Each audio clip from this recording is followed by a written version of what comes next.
Stephen king की the shining एक भूतिया और मनोरंजक कहानी है जो मानव मन की अंधेरी यादों में तल्लीन करती है।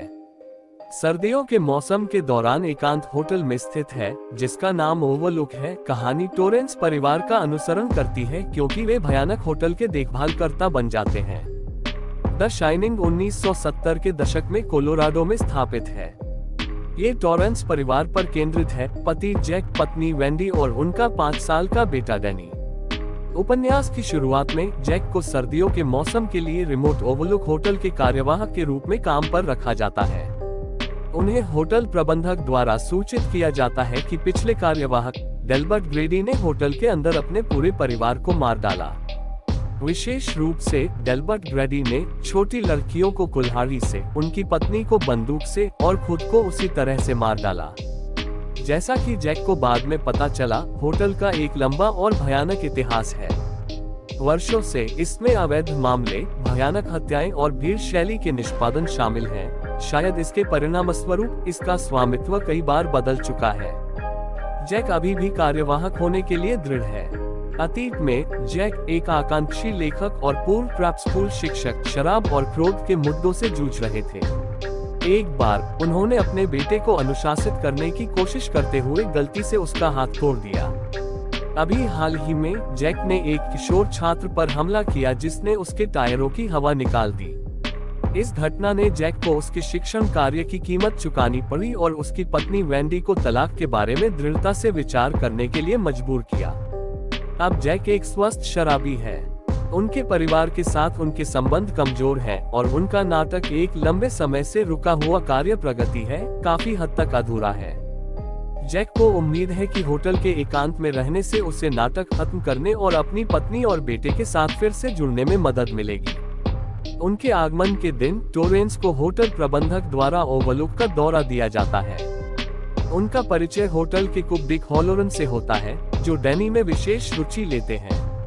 अपने माता पिता के विपरीत डैनी उल्लेखनीय रूप से बोधगम्य और अलौकिक रूप से प्रतिभाशाली हैं। उनके पास अतिरिक्त क्षमताएं हैं जो उन्हें दिमाग पढ़ने, टेलीपैथिक रूप से संवाद करने और अतीत और संभावित भविष्य की घटनाओं को देखने की अनुमति देती हैं। जैसा कि वह हॉलोरन को बताता है, वह कभी कभी एक छायादार ईथर आकृति से मिलता है जिसे वह टोनी कहता है। हॉलोरन बताते हैं कि उनके पास डैनी के समान शक्तियां हैं। वह उन्हें द शाइनिंग कहते हैं। हॉलोरन न केवल डैनी को उसकी शक्तियों को समझने में मदद करता है बल्कि उसे ये भी बताता है, अगर कोई परेशानी होती है तो आप कॉल करें। हॉलोरन फिर सेंट पीटर्सबर्ग, फ्लोरिडा के लिए रवाना होता है, जहां वह अपनी सर्दियां बिताता है। उसके तुरंत बाद शेष कर्मचारी और मेहमान प्रस्थान करते हैं, टोरेंस परिवार को ओवरलुक होटल में अकेला छोड़कर। कड़ाके की सर्दी शुरू होते ही ओवरलुक होटल बाहरी दुनिया से कट जाता है, जिससे इसकी ठंडक बढ़ जाती है। धीरे धीरे होटल का काला इतिहास प्रकट होने लगता है और इसका भयावह प्रभाव टोरेंस परिवार के दिमाग में छा जाता है। जैक पहले से ही विवेक के किनारे पर लड़खड़ा रहा है, खुद को होटल के भीतर खेल में पुरुषवादी ताकतों के आगे झुकता हुआ पाता है। इस बीच डैनी अपनी चमक के साथ भयानक दृश्यों का अनुभव करना शुरू कर देता है और होटल में रहने वाली आत्माओं का सामना करता है।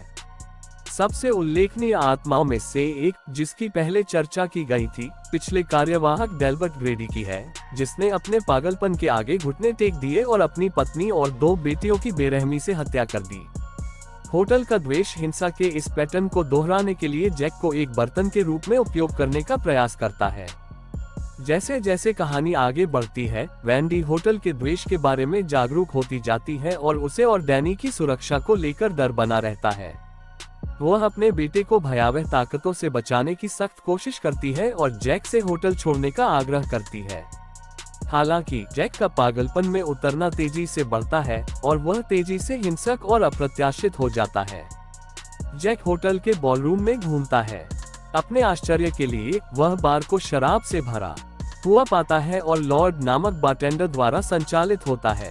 जबकि लॉर्ड शराब के बाद जैक वाइन डालता है, एक भूतिया पार्टी 1945 की एक बहाना गेंद बॉलरूम में हंगामा करती है। कई ड्रिंक्स के बाद जैक का सामना डेल्बर्ट ग्रेडी के भूत से होता है, जो कि उसके परिवार की हत्या करने वाला कार्यवाहक है। ग्रैडी जैक से अपनी पत्नी और बेटे को ठीक करने का आग्रह करता है। अपनी नशे की हालत में क्रोधित अवस्था में जैक सहमत हो जाता है। उस दोपहर वह बाररूम में वैंडी का गला घोटने का प्रयास करता है। वैंडी की उंगलियां एक कांच की बोतल को छूती हैं, जिसका उपयोग वह जैक के सिर पर मारने और उसकी पकड़ से बचने के लिए करती है। साथ में वह और डैनी जैक के अचेत शरीर को वॉक इन पैंट्री में घसीटते हैं और उसे अंदर बंद कर देते हैं। कुछ घंटों बाद ग्रैडी पेंट्री में जैक का सामना करता है। उसे वैंडी को मारने और उसके बेटे को हमारे पास लाने का वादा करने के बाद संभवतः ओवरलुक की बुरी आत्माएं ग्रैडी ने पेंट्री को खोल दिया, जैक को रिहा कर दिया। फिर से जैक ने वैंडी पर हमला किया, इस बार होटल के रो के मैलेट्स में से एक के साथ जंगलीपन से उसे घायल करना। हालांकि उसने रसोई के चाकू से उसकी पीठ के निचले हिस्से में वार किया, लेकिन जैक के हमले बंद नहीं हुए। चलने में असमर्थ वैंडी खुद को भव्य सीढ़ियों से खींचती है और अपने बाथरूम में खुद को बंद कर लेती है। जैक करीब से पीछे आता है और बाथरूम के दरवाजे को बंद पाकर दरवाजे को हथौड़े से तोड़ने का प्रयास करता है। जब वह दरवाजे में परिणामी छेद के माध्यम से अपना हाथ डालता है तो वैंडी रेजर ब्लेड से उसे काट देती है। इस बीच डैनी अपनी और अपनी मां की रक्षा करने के प्रयास में डिक हॉलोरन के पास पहुंचता है। हॉलोरन डैनी को अपने उपहार का उपयोग करना सिखाता है और दूर से मार्गदर्शन प्रदान करता है। जैसे ही अंतिम टकराव निकट आता है, जैक पूरी तरह से होटल के अंधेरे प्रभाव से भस्म हो जाता है और अपने परिवार के खिलाफ हो जाता है। द ओवरलुक होटल एक दुःस्वप्न युद्ध का मैदान बन जाता है, जहां वास्तविकता और अलौकिक के बीच की रेखाएं धुंधली हो जाती हैं। एक चरम संघर्ष में वैंडी और डैनी अपनी बुद्धि और डैनी की चमकदार क्षमता का उपयोग करके जैक और दुष्ट आत्माओं को मात देने के लिए अपने जीवन के लिए लड़ते हैं। उन्हें अपने गहरे डर और उस बुराई का सामना करना होगा जो ओवरलुक होटल की दीवारों के भीतर है। द शाइनिंग अलगाव, व्यसन, परिवार इकाई के विघटन और मानव मन की कमजोरी के विषयों की पड़ताल करता है।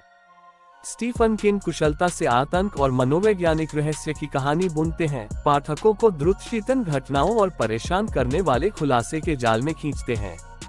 अपनी वायुमंडलीय सेटिंग, जटिल चरित्रों और भय की एक अथक भावना के साथ द शाइनिंग डरावनी साहित्य की आधारशिला के रूप में खड़ा है। स्टीफन किंग की विचारोत्तेजक कहानी और मानव मानस की गहन खोज इस उपन्यास को एक भूतिया और अविस्मरणीय अनुभव बनाती है। द शाइनिंग अंधेरे में एक मनोरंजक यात्रा है जो मानव आत्मा और भौतिक स्थानों दोनों में निवास करती है, जो हमें याद दिलाती है कि कुछ भयावहताएं हमारे बुरे सपने तक ही सीमित नहीं हैं, बल्कि हमारी वास्तविकता के बहुत ही ताने बाने के भीतर दुबक जाती हैं।